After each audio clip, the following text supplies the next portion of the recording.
Good afternoon, very very good afternoon. Amisha, Sonu, Vipin Yadav, Anjali, Gautam, Ramraj भाई मेरे, Anisha, everyone, नमस्कार, राम राम, वालेकुम अस्सलाम, वेरी गुड आफ्टरनून। चलिए भाई, राधे राधे सभी को। शुरुआत हम आज की क्लास की करेंगे और होपफुली आपने पिछली क्लास जब कंप्लीट की थी तो हम बात बजट की कर रहे थे और हमने बजट को अच्छी तरह से कंप्लीट कर लिया है। बजट के अंदर मैंने लगभग हर एक फैक्ट भी बता दिया, हर एक कंसेप्ट भी बता दिया। तो आज की क्लास के लिए तैयार हैं आप लोग? बिल्कुल। और आज की क्लास जो होगी वो मैं आपको समझाऊंगा किस तरह से हम डिस्कस करने वाले हैं, किन चीजों को लेकर बात करने वाले हैं, इस टॉपिक में हम क्या पढ़ने वाले हैं। मैं आपको बताऊं बेसिकली होता क्या है हमारे पास कि कुछ टर्मिनोलॉजी है। अब क्योंकि ये टर्मिनोलॉजी की बात हर बार होती ही है तो इसलिए एग्जाम में भी बड़ा इंपॉर्टेंट होता ही है। तो छोटी छोटी और जरूरी बातें जो है वो मैं आप लोगों के साथ इसीलिए लगातार डिस्कस करने का काम कर रहा हूं। आज की क्लास में देखो हमें करना यह है, हम एग्रीकल्चर और फाइनेंस को लेकर कुछ बात करते हैं, एग्रीकल्चर और इंडस्ट्री को लेकर कुछ बात करते हैं। और इस बात के अंदर याद रखना हमारे पास कुछ टॉपिक आते हैं। पहले मैं ओवरव्यू बना रहा हूं, एक समझना। जैसे हमारे पास एक टॉपिक रहता है जिसका नाम होता है एमएसपी, यानी मिनिमम सपोर्ट प्राइस के नाम से। एक एमएसपी टर्मिनोलॉजी है और इस एमएसपी का मतलब क्या है, उससे रिलेटेड क्या सवाल हमसे एग्जाम में पूछे जा सकते हैं, उसके बारे में बात करेंगे। इसी तरह हमारे पास एक टर्मिनोलॉजी होती है, बेसिकली हम इस बारे में बात भी करते हैं। तो वो टर्मिनोलॉजी को समझना पहले। तो जिस टर्मिनोलॉजी के अंदर हम बात एमएसएमई की कर रहे होते हैं, माइक्रो स्मॉल और मीडियम एंटरप्राइजेस की कर रहे होते हैं कि ये क्या होते हैं, इसी टर्मिनोलॉजी में अगर आप देखोगे ध्यान से तो आपको एक SEZ पर सवाल मिलेगा, नजर आएगा। SEZ क्या होता है? इसी टर्मिनोलॉजी के अंदर एक प्रोविजन होता है CSR क्या होता है। इसी टर्मिनोलॉजी के अंदर हम बात करते हैं महारत्न और नवरत्न क्या होते हैं, और भी इसके अलावा कुछ पॉइंट हो सकते हैं। जितना आज हो सकता है आज करेंगे, बाकी अगली क्लास में करेंगे। और मैं आपको एक एक करके समझाने का प्रयास करता हूं कि एक्चुअल में ये पूरा पॉइंट क्या बनता है। अब देखो यहां पर एक बात समझना कि जब हम बात ये कर रहे हैं सर कि हमारे पास एक प्रोविजन है और ये छोटे छोटे टॉपिक ही है, याद रखना। तो ऐसा नहीं कि कोई बहुत अलग से आपको करना है, ये छोटे छोटे टॉपिक है और एक पेज पर एक टॉपिक को कंप्लीट करके फिर अगले पेज पर जाना और अगला टॉपिक शुरू करना। जैसे मैं आपको एक टॉपिक डिस्कस कर रहा हूं उसको समझना, क्योंकि इसको लेकर बात आती ही है, एग्जाम में पूछा भी जाता है। एक प्रोविजन है जिसका नाम है CSR। अब ये क्या चीज है पहले मैं इसको समझाता हूं, आप ध्यान से सुनना। Corporate social responsibility.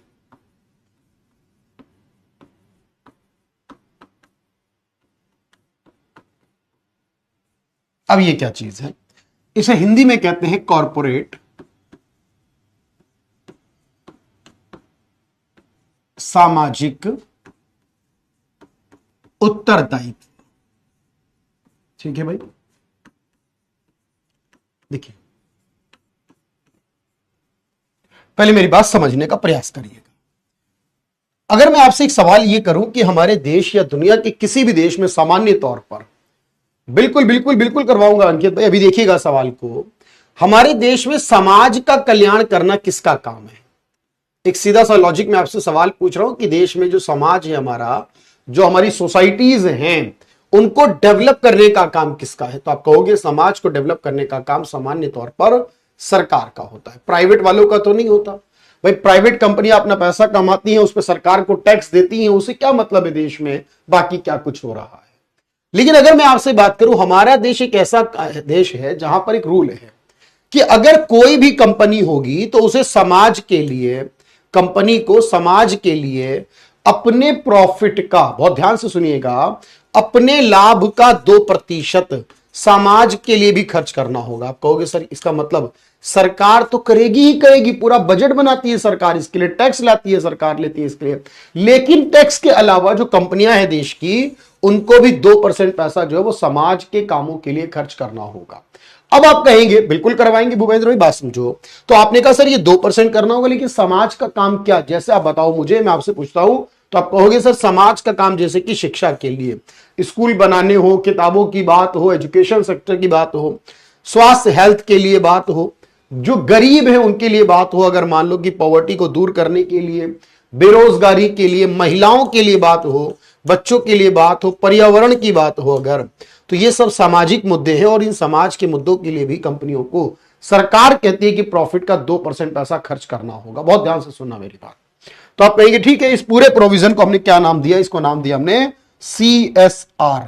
अब यहां बात आती है कौन सी कंपनी और क्या किसको करना होगा। मैं लिख लिख के बताऊंगा आपको एक एक बात। देखो, तो पहली बात याद रखना, इंडिया इज फर्स्ट कंट्री, यानी अगर मैं बात करूं कि दुनिया में जितने भी देश हैं उन सारे देशों में वो पहला देश कौन सा है, तो आप कहोगे सर इंडिया जो है वो फर्स्ट कंट्री है। India is first country to implement CSR provision. बहुत ध्यान से सुनना है, टू इंप्लीमेंट CSR प्रोविजन। ठीक है, यानी भारत CSR जो आपने लिखा है प्रावधान लागू करने वाला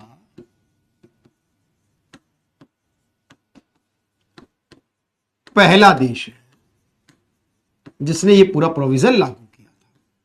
आप कहेंगे ठीक है सर, अच्छा इस प्रोविजन के बारे में कहां लिखा है ये बात समझ लो।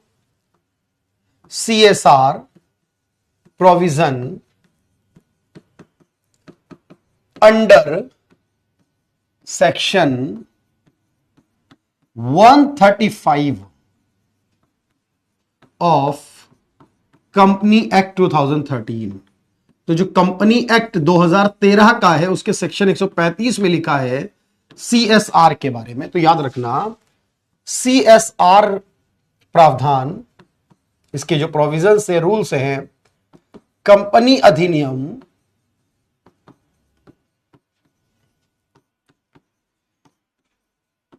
2013 की धारा 135 में ये सारे प्रोविजन यहां पर है। कंट्री ठीक तो है, कोई बात नहीं भाई, वो ठीक है, बट वो आपको यहां पर थोड़ा सा, चलो अब सही है ना, कोई बात नहीं भाई। अब मेरी बात बिल्कुल कराऊंगा भाई, भूपेंद्र दीक्षित जनगणना वगैरह सब होगा क्लास में।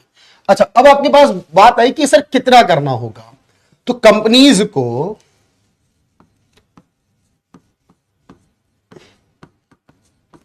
Should spend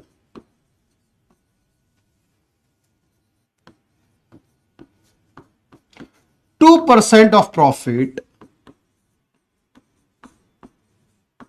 under CSR।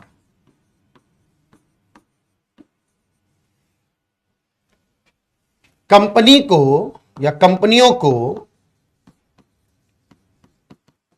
लाभ का 2%, लाभ का 2% CSR के तहत व्यय करना होगा, स्पेंड करना होगा। तो इतना पैसा उसे खर्च करना होगा। अब सवाल यह है कि कौन सी कंपनी को करना होगा। बहुत ध्यान से सुनना, तो कौन सी कंपनी को, तो ध्यान रखे, कंपनीज हैविंग, वह कंपनियां जिनके पास, अब एक बात समझ लो यहां पर, जिनके पास क्या होगा।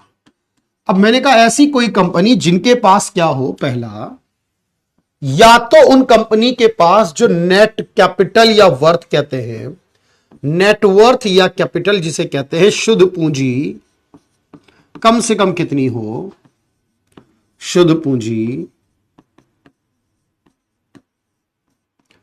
500 करोड़ रुपए या इसके ऊपर हो, कम से कम 500 करोड़ रुपए या इससे ज्यादा की पूंजी हो उनकी, ऐसी कंपनियों, या नेक्स्ट पॉइंट है, या जिनके पास नेट टर्नओवर, टर्नओवर का मतलब कारोबार से होता है, शुद्ध टर्नओवर या कारोबार, शुद्ध टर्नओवर या कारोबार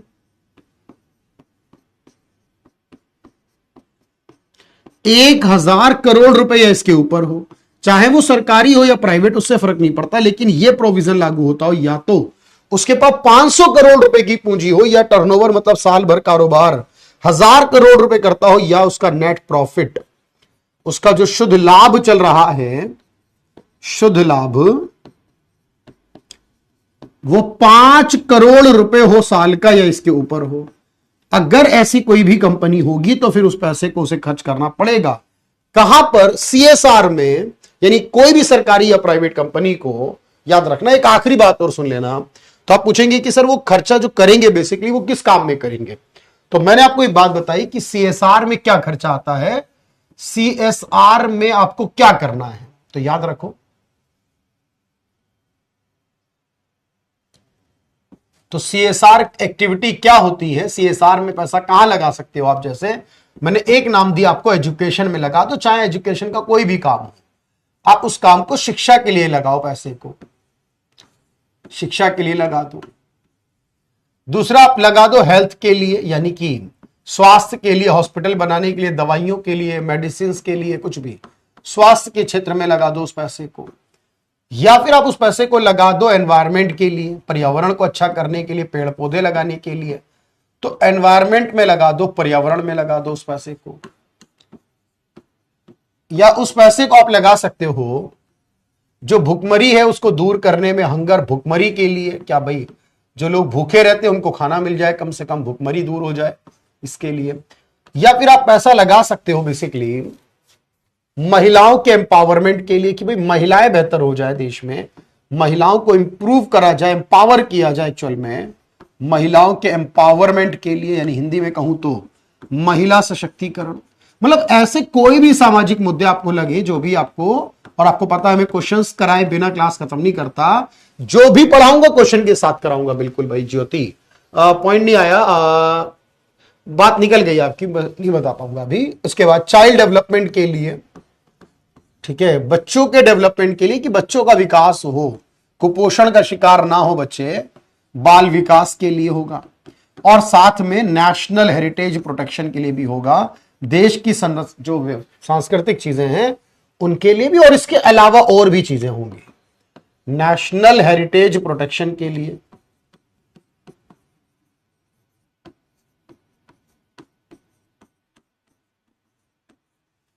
राष्ट्रीय विरासत संरक्षण के लिए, तो इस तरह की चीजों के लिए आपको ये पैसा खर्च करना पड़ता है।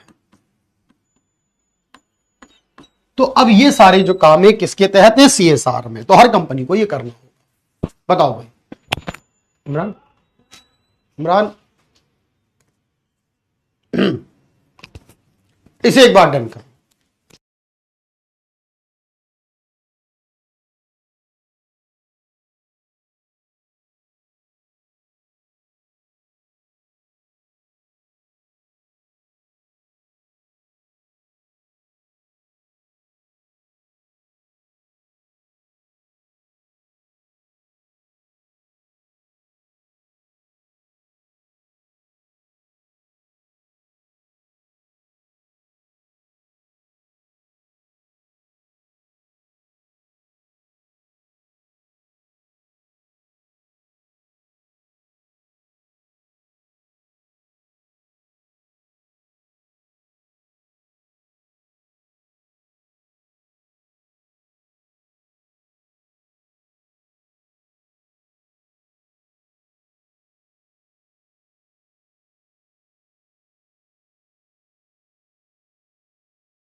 बताओ भाई, आ रही है आवाज मेरी? बहुत बढ़िया।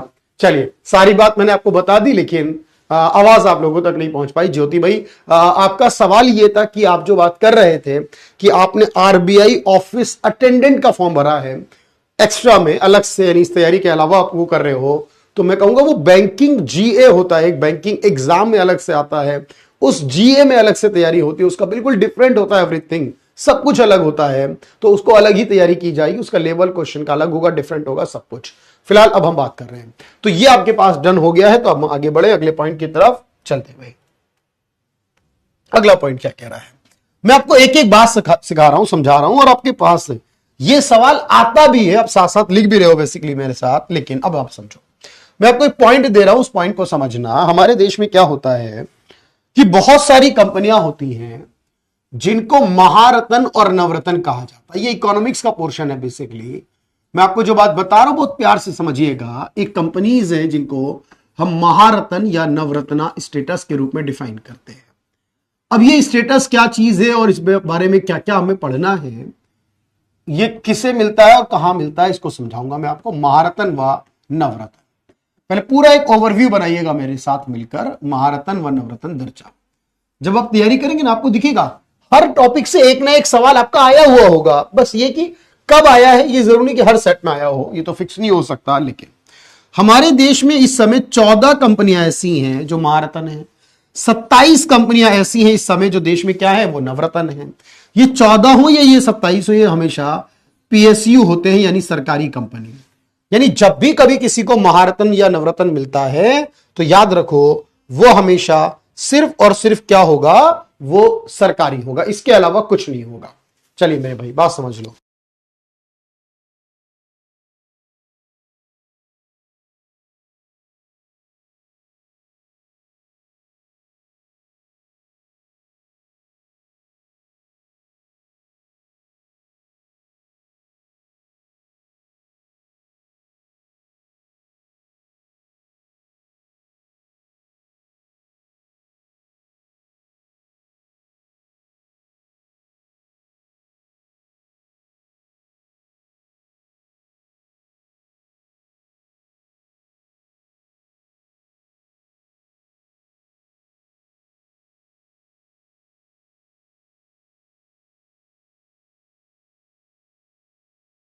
बिल्कुल करेंगे, नेक्स्ट टाइम से अगली स्लाइड में कर लेंगे, कोई बात नहीं भाई। अब देखो यहां पर एक बात समझो, ये जो दोनों स्टेटस है मैं आपको बता दूं, महारत्न एंड नवरत्न, ये सिर्फ पीएसयू को मिलते हैं, सिर्फ सरकारी कंपनियों को। पूरी बात समझना। तो Maharatna and Navratna status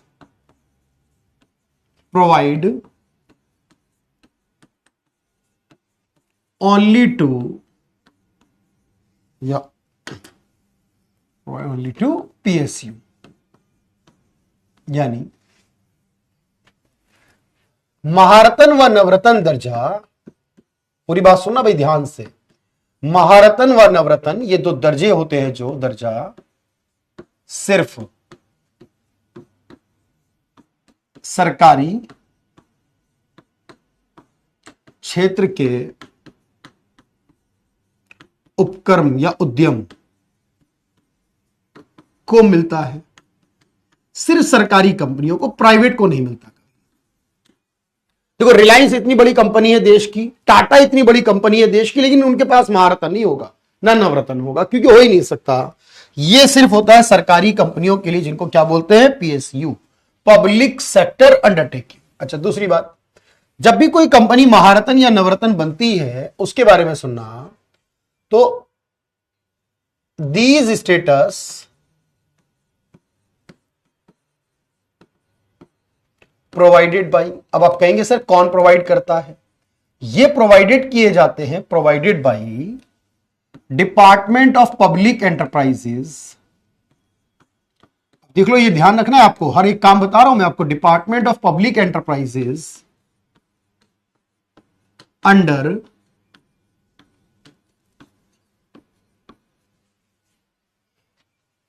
ministry of finance. अब ये स्टेटस अगर किसी को भी मिल रहा है, याद रखना, यह दर्जा वित्त मंत्रालय के, हमारे पास जो ministry of finance Nirmala Sitharaman ji के पास है, वित्त मंत्रालय के लोक निगम विभाग द्वारा, लोक निगम विभाग द्वारा प्रदान किया जाता है या दिया जाता है। अब यहां बात समझना, क्योंकि ये सवाल आया है और इंपॉर्टेंट सवाल है कि अभी 2026 चल रही है सर, तो इस 2026 में कौन कौन सी कंपनी हमारी महारत्न या नवरत्न है। तो मेरे भाई बात समझना, एस 2026 मैं 2026 में बात कर रहा हूं आपसे, जो ये कि सर महारत्न कितनी कंपनियों के पास है और जो लेटेस्ट वाला महारत्न है वो कौन सा बना था। तो 2026 में महारत्न में आते हैं 14 पीएसयू, यानी 14 सरकारी कंपनियां, शॉर्ट में पीएसयू बोलते हैं। बात ध्यान से सुनना। अब सवाल बनेगा सर ये 14वीं कौन सी है, 14th कंपनी का नाम क्या है जो महारत्न बनी, उसका नाम है, मैं नाम लिख के बता देता हूं, उसे शॉर्ट में बोलते हैं HAL। अब ये शॉर्ट में भी आ सकता है, लॉन्ग में भी आ सकता है। इस HAL का मतलब हुआ हिंदुस्तान, हिंदी में लिखो या इंग्लिश में, हिंदुस्तान एरोनॉटिक्स लिमिटेड, ये कंपनी का नाम है। तो एक कंपनी है जिसका नाम है हिंदुस्तान एरोनॉटिक्स लिमिटेड, और ये कंपनी है देश के अंदर जो 14वीं महारत्ना बनी थी। अच्छा, हमारे देश में अगर मैं बात नवरत्ना की करूं तो नवरत्ना कंपनियां कितनी हैं, तो मैं बता दूं भी, नवरत्ना में आते हैं 27 कंपनियां। तो देश की 27 पीएसयू, 27 कंपनियां नवरत्ना हैं।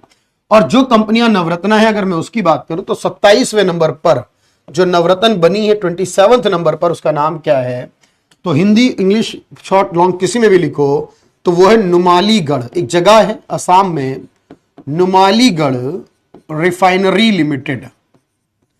तो नुमालीगढ़ रिफाइनरी जहां कच्चे तेल से पेट्रोल डीजल बनता है, और ये असम के अंदर, ये 27वीं है। और मेरी बात समझो पहले, तो आपने कहा महारत्न भी है, नवरत्न भी हो गई सर, यहां तक तो बात हमारी।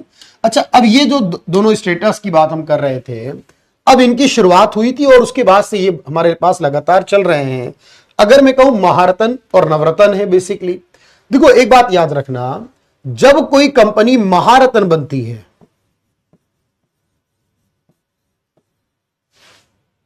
क्योंकि एग्जाम में महारत्न को ही लेकर सवाल आते हैं, तो मेरे भाई महारत्न कंपनी इन्वेस्ट कर सकती है 1000 करोड़ रुपए तक, माफ कीजिए 5000 करोड़ रुपए तक, invest up to 5000 crore rupees.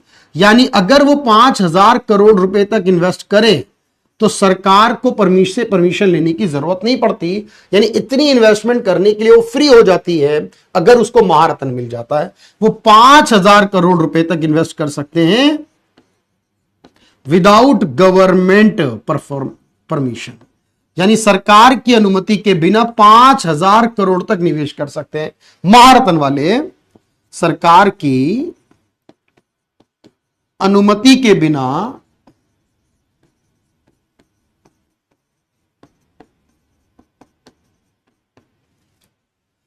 5000 crore रुपए तक निवेश कर सकते हैं।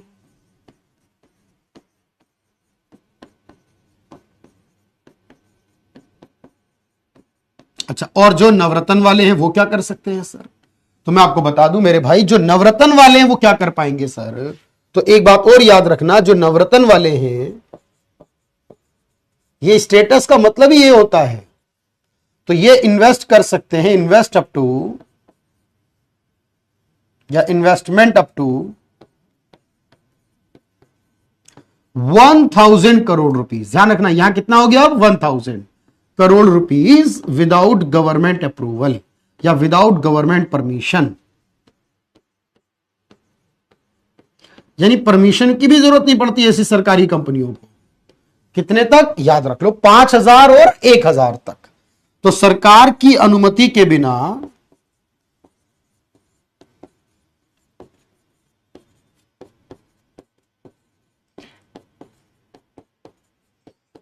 एक 1000 करोड़ रुपए तक निवेश कर सकते हैं। तो एक्चुअल में इनको निवेश करने की परमिशन है, वो निवेश कर सकते हैं, लेकिन 1000 करोड़ रुपए तक। तो ये मेजर पॉइंट है। अभी बात समझ के चलो भाई, और मैं आपको एक एक बात इसीलिए बता रहा हूं ताकि जब एग्जाम में क्वेश्चन आएगा ना और वो स्टेटमेंट आपकी बनाएगा तो आपको बिल्कुल परेशानी नहीं होगी उस स्टेटमेंट में, हर एक बात आपकी क्लियर हो जाएगी।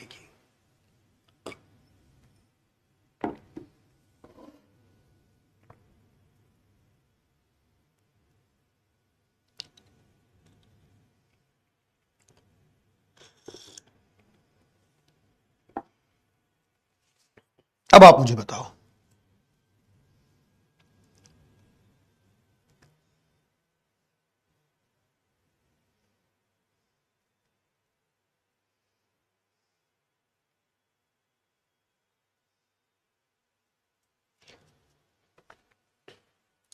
अब देखिए, तो अब आपके पास 14 कंपनियां हैं जो महारत्न है। अच्छा, 27 के नाम नहीं करने हैं, लेकिन 14 के नाम करने। और 14 कौन सी कंपनियां बनी हैं जो महारत्न देश की सबसे बड़ी कंपनियां हैं।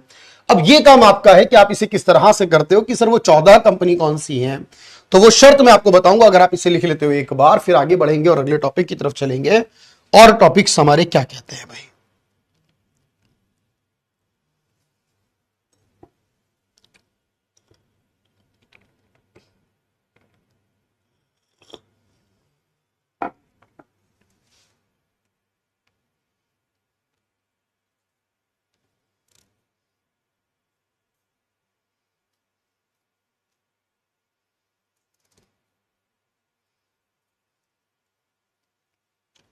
चलिए मेरे भाई, तो अब मैं आपको एक बात और बता दूं, वो समझना कि सर कोई भी कंपनी महारत्न कब बनती है, क्योंकि महारत्न बनने के लिए कुछ कंडीशन होती है। महारत्न की कंडीशंस क्या होती है, किस आधार पर कोई महारत्न कहलाएगा। भाई सरकारी होगा वो बात ठीक है, लेकिन सरकारी की कंडीशंस तो होंगी, शर्तें तो होंगी। मेरी बात ध्यान से सुनना। पहली शर्त यह है, अगर कोई भी कंपनी है जिसके पास नेट वर्थ यानी शुद्ध पूंजी या कैपिटल, मैं बार बार कहता हूं वर्थ का मतलब कैपिटल भी होता है यानी शुद्ध पूंजी। अब वो कुछ होनी चाहिए कितनी, अगर कोई कंपनी जिसके पास शुद्ध पूंजी के रूप में 15,000 करोड़ रुपए या इससे ऊपर है, कोई सरकारी होने के साथ साथ 15,000 करोड़ से ज्यादा की उसके पास शुद्ध पूंजी है, या दूसरी बात, या तो उसके पास नेट टर्नओवर, मैं बार बार बताया आपको क्या टर्नओवर का मतलब है, साल भर का कारोबार कितना है उसका शुद्ध। टर्नओवर या कारोबार, इसी को क्योंकि हिंदी में भी टर्नओवर ही कहते हैं, कारोबार कहते हैं। तो ये कारोबार कितना है, 25,000 करोड़ रुपए या इसके भी ऊपर है, 25,000 करोड़ या इससे ऊपर है। और तीसरी बात, वो जो कंपनी है, ध्यान से सुनना, उसका प्रॉफिट यानी उसका साल भर का प्रॉफिट जो है, शुद्ध लाभ, एक साल में उसका लाभ जो होता है वो 5,000 करोड़ रुपए या इसके ऊपर है। सोच लो, लाभ भी कितना, एक साल का लाभ है 5,000 करोड़ या इसके भी ऊपर। और वो कंपनी जो है, जब ये 3 कंडीशन पूरी करती है, उसके अलावा वो कंपनी हैविंग नवरत्ना स्टेटस, यानी उसके पास नवरत्न है पहले से, यानी नवरत्न है तो महारत्न मिलेगा, यानी इतना सब कुछ होने के साथ साथ नवरत्न दर्जा भी है, उसको ऑलरेडी प्राप्त है ये दर्जा, फिर वो महारत्न में जाएगा।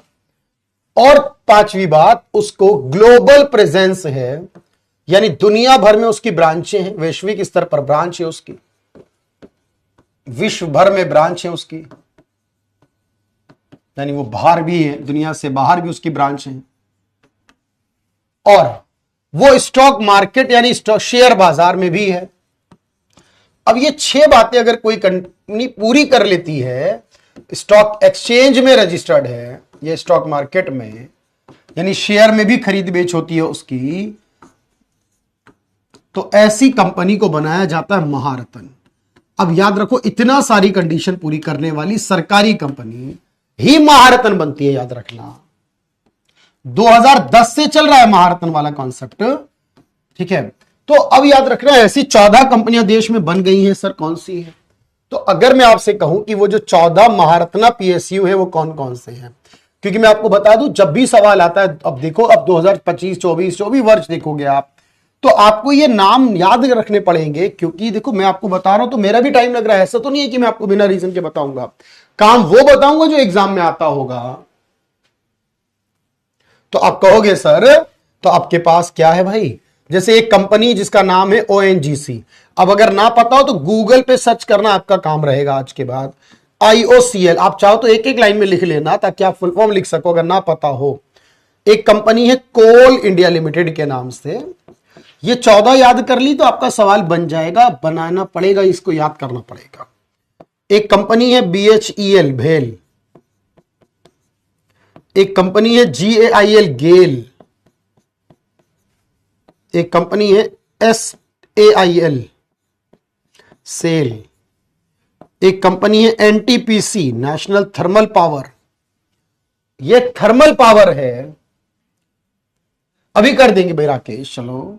अच्छा, उसके बाद एक कंपनी है BPCL भारत पेट्रोलियम कॉर्पोरेशन, एक कंपनी है HPCL हिंदुस्तान पेट्रोलियम कॉर्पोरेशन, फिर एक कंपनी है PGCIL power grid corporation of India limited, फिर एक कंपनी है PFC power finance corporation, search करोगे सारा मिलेगा। एक है REC रूरल इलेक्ट्रिफिकेशन, फिर एक कंपनी है ऑयल इंडिया लिमिटेड, और अभी अभी मैंने आपको बताया 14वीं कंपनी के रूप में क्या बनी है, आप बताओगे मुझे, हिंदुस्तान एरोनॉटिक्स लिमिटेड। अब ऐसे आपको याद करनी है, और मैं फिर कह रहा हूं बार बार, ये सवाल आए हुए हैं और आएंगे एग्जाम में। जीके, करंट अफेयर, कुछ भी मानो आप इसे, इकोनॉमिक्स पढ़ लो, पर एग्जाम में पूछेगा इस टॉपिक को लेकर तो पता होना चाहिए।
चलिए मेरे भाई, ये सब सरकारी कंपनीज हैं और इनको ही महारत्न मिला हुआ है। इसके अलावा कोई प्राइवेट को महारत्न या नवरत्न कुछ भी नहीं मिल सकता, बस इतना बात याद रखना। ओके भाई रिया, चलो, तो ये फिलहाल के लिए याद कर रहा। अब जो मैं आपको बताऊंगा ना, थोड़ा सा, क्योंकि थोड़ा सा आपको भी करने का प्रयास करना है। ऐसा नहीं है कि भाई मैं ही करता रहूंगा सारे प्रयास, आप नहीं करोगे, तो आपको भी प्रयास करना है और आपको भी पढ़नी है सारी बातें। तो अब मैं आपसे जो बात कह रहा हूं उसको सुनना ध्यान से।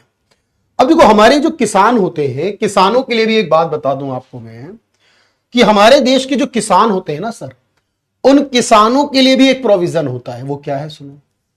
तो किसानों के लिए रूल ये होता है कि हमारे देश के जो किसान हैं, वो किसान अपनी फसल को जब बेचने के लिए जाते हैं तो सरकार क्या करती है, किसान की जो फसल है ना, उस फसल की एक न्यूनतम कीमत, एक मिनिमम कीमत सरकार बताती है कि भाई ये इसकी मिनिमम कीमत है, इससे कम पर सरकार नहीं खरीदेगी। इससे ज्यादा हो सकता है लेकिन इससे कम नहीं हो सकता। वो जो सरकार मिनिमम कीमत बताती है किसानों की फसल की, उस मिनिमम कीमत को बोलते हैं MSP। बोलो हाँ या ना भाई। सरकार की किसान की फसल की जो मिनिमम कीमत बताई सरकार ने, वो क्या बताई, उसको आपने सुना है ना आप भाई, ज्यादातर जानते हैं सब लोग, MSP बोलते हैं उस शॉर्ट में।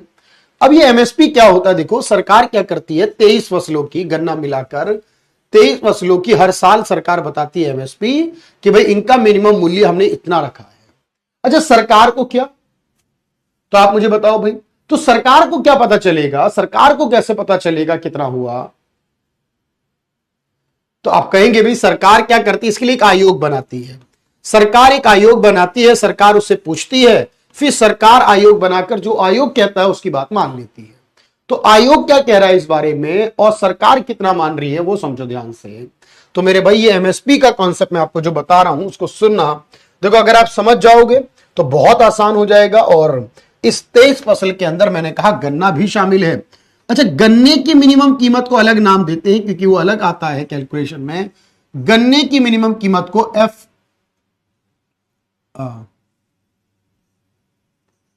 एफआरपी कहते हैं। बाकी 22 फसलों का एमएसपी होता है, गन्ने का एफआरपी होता है। और हमेशा सरकार एफआरपी बताती है, सरकार बताती है कि भाई आपको गन्ने का मूल्य क्या देना होगा। मैं आपको 3 ही टॉपिक पढ़ा रहा हूं आज, बाकी ताकि मैं अगली क्लास में आपको पढ़ा सकूं, हर एक जरूरी बात बता सकूं आपको मैं। तो आपको ये बात याद रखनी है। नंबर वो हो जाता है प्रियंका, उससे कोई इशू नहीं है। तो आप कहेंगे ठीक है सर, यहां पर हम जो बात कर रहे हैं उसको क्लियर कर लेते हैं। तो अब जो बात हमारी चल रही है वो क्या चल रही है, देखो वो चल रही है एमएसपी को लेकर। देखो तो अब थोड़ा सा बात समझिएगा भाई इस बात को। तो आपने कहा मिनिमम सपोर्ट प्राइस यानी एमएसपी एक मिनिमम या बेस या फ्लोर प्राइस है एग्रीकल्चर की क्रॉप का, जिसमें 23 फसलें होंगी गन्ना सहित, और गन्ने की कीमत को बोलेंगे एफआरपी। ये सीएसीपी के द्वारा रिकमेंड किया जाता है, यानी वो सरकार को बताता है कि कितना एमएसपी होना चाहिए, जिसका मतलब है commission for agriculture cost and price. तो मैंने आपको जो बात बताई वो पूरी हुई या नहीं, बताओ जल्दी से। सर ये पता चला 23 फसलें हैं, गन्ना भी है, गन्ने को मिलाकर बोला है, और गन्ने की कीमत को एफआरपी बोलते हैं। एक बात और सुन लो पहले ध्यान से, सीएसीपी। तो ये सरकार को बताता है, फिर सरकार जो है उस एमएसपी को पास करती है। अब देखो सरकार जो एमएसपी इन्होंने बताया है उसको अप्रूव्ड करती है। तो कैबिनेट कमेटी उसको पास करती है। जो इकोनॉमिक्स मामलों की कैबिनेट कमेटी है गवर्नमेंट ऑफ इंडिया की, वो उसे पास करती है।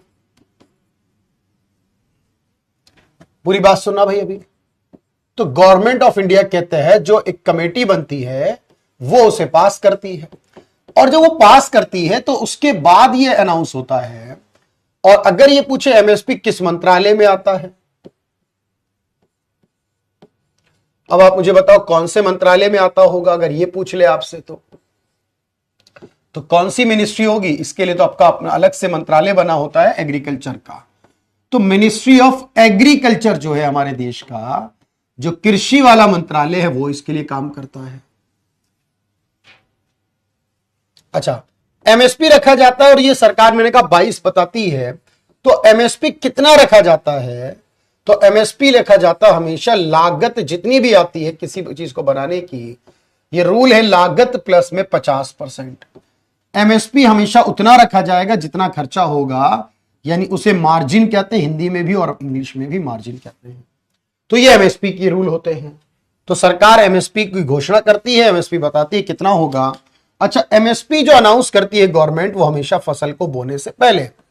तो एमएसपी अनाउंस किया जाता है जब भी डिक्लेयर किया जाता है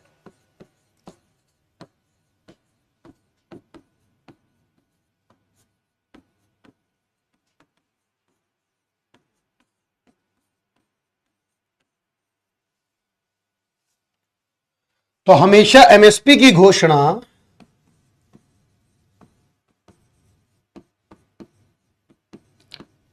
फसल बोना या लगाना कहते हैं से पहले की जाती है। जब भी फसल उगाने की बात हो उससे पहले की जाती है।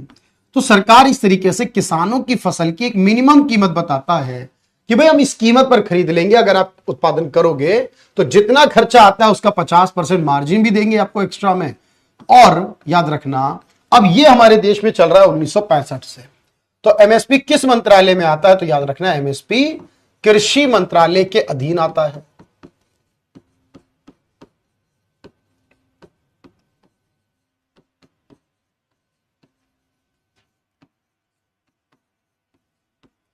तो ये कृषि मंत्रालय का हिस्सा है।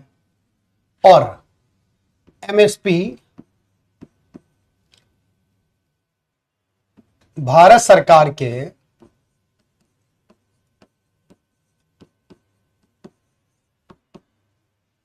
आर्थिक मामलों की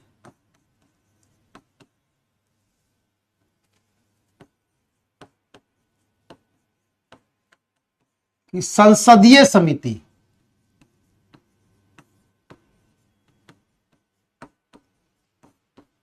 पास करती है, अप्रूव करती है। तो बस इतना प्रोविजन आपको याद रखना है कि 1965 से हमारे देश में एक सिस्टम चल रहा है कि किसान जो फसल है उसकी मिनिमम कीमत बनाएगी, और एमएसपी इंट्रोड्यूस किया गया था, शुरुआत की गई थी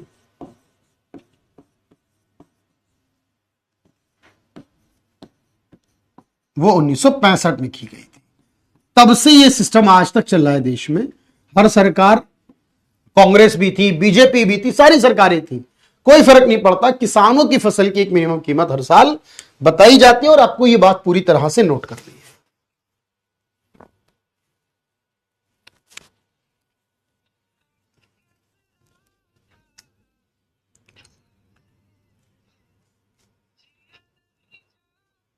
हेलो, आ रही ना? कौन सी वाली? उनका तो आज हो गया था 25। मतलब क्या है, समझ ही नहीं आई बात। मतलब दिन कम हो गए थे, क्या हो गया मतलब? अच्छा अच्छा, चलो ठीक है, मैं आगे बात करूंगा। ठीक है, ठीक है, कर लो तुम। चलो भाई,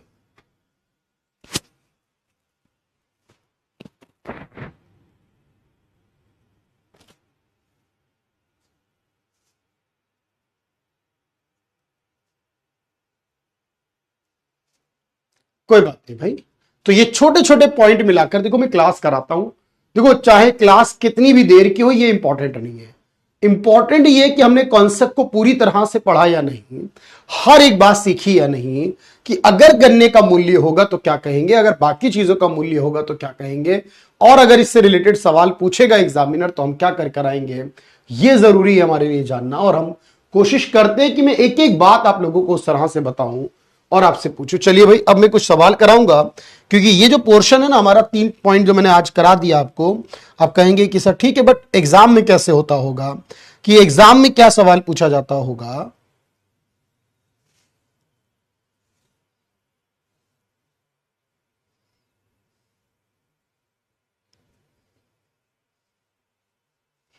तो मैं आपको 1 मिनट ले रहा हूं बस सवाल कराने के लिए।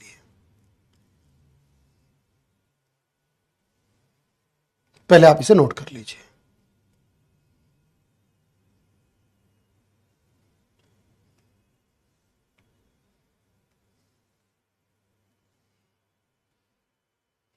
थोड़ा थोड़ा करेंगे, डेली करेंगे भाई, ठीक है।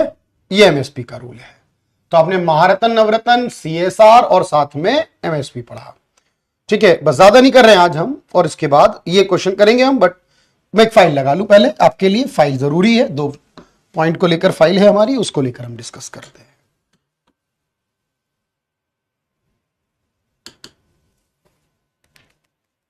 मैं दोनों फाइल लगा लेता हूं आपके क्वेश्चंस के लिए। 1 मिनट दीजिएगा, बिल्कुल मिलेगा पीडीएफ आपके लिए, तो हमेशा मिलता ही है भाई, इस बार कुछ नया नहीं है, बिल्कुल हर बार की तरह मिलने वाला है पीडीएफ। अब जरा मेरी बात समझना, मैं आपसे जो कह रहा हूं उस बात को ध्यान से सुनना।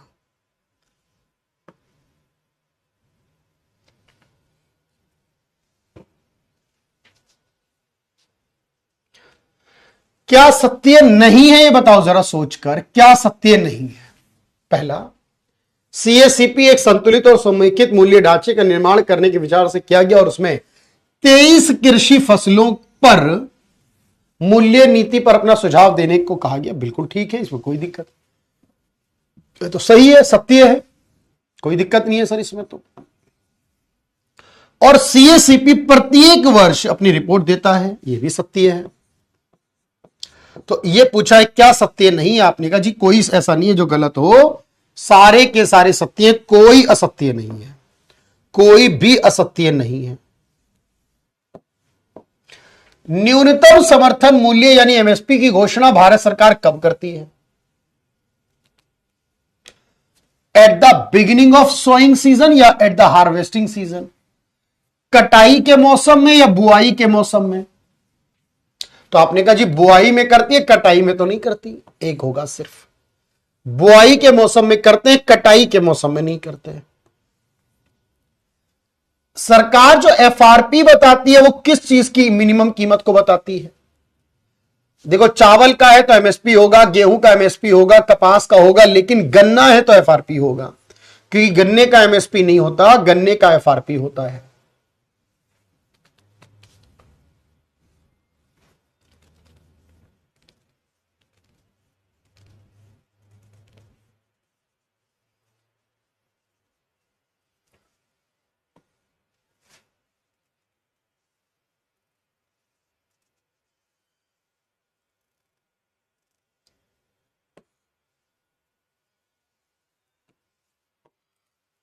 एमएसपी का निर्धारण कौन करता है, कौन डिफाइन करता है, बताओ? तो यह रिपोर्ट देता है सरकार को, कैबिनेट कमेटी को, भारत सरकार को, प्रधान राष्ट्रपति को नहीं। तो आपने कहा यह निर्धारण सीएसीपी नाम का आयोग करता है। देख रहे, ऐसे सवाल आपसे एग्जाम में पूछे जाएंगे। सीएसीपी नाम का आयोग करता है, बोलो।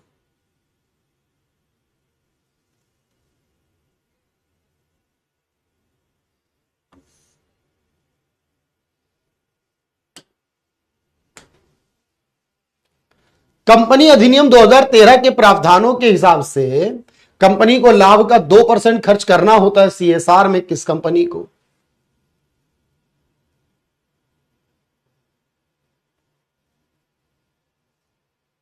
अब देख रहे हो आप, बहुत इंपॉर्टेंट है। तो ये ठीक है, 50 करोड़ 500 करोड़ वाली बात, 2 करोड़ का लाभ गलत है और 100 करोड़ का टर्नओवर। लाभ चाहिए 5 करोड़ का, 2 नहीं 5 करोड़ का, और टर्नओवर चाहिए 100 करोड़ नहीं 1000 करोड़ का। तो आपको गलती कहां वो पहचानना पड़ेगी। टर्नओवर चाहिए 1000 करोड़ का, लाभ चाहिए 5 करोड़ और कैपिटल चाहिए 500। तो एक सही है, बाकी सारी गलत है। एक सही है। सीएसआर के बारे में क्या सत्य है, क्या सही है? बस एक लास्ट बात, तो क्या ये कंपनी एक्ट 2013 में आता है या 14 में? तो आपने कहा जी 13 में आता है, 14 में नहीं। लाभ का 1% खर्च करना होता है, तो आपने कहा जी नहीं 2% करना होता है। तो कोई सत्य नहीं है, दोनों असत्य हैं। क्योंकि आपने कहा जी ना तो 2014 के कानून में आता ना 1% होता, परसेंट होता है 2 और आता है 2013 के कानून में। अब ऐसे जब वो एग्जाम में सवाल बनाएगा तो मुझे उम्मीद है कि फिर आपको कोई परेशानी नहीं होगी। बस आपने करना यह है कि जो आपसे कहा जाए उसको पूरी ईमानदारी से लिखना है, समझना है, और जितना पढ़ा दिया जाए उतना पढ़कर आगे बढ़ना है। कोशिश करिए, बेहतर से बेहतर आपकी चीजें होने वाली है। Thank you everyone, thank you so much.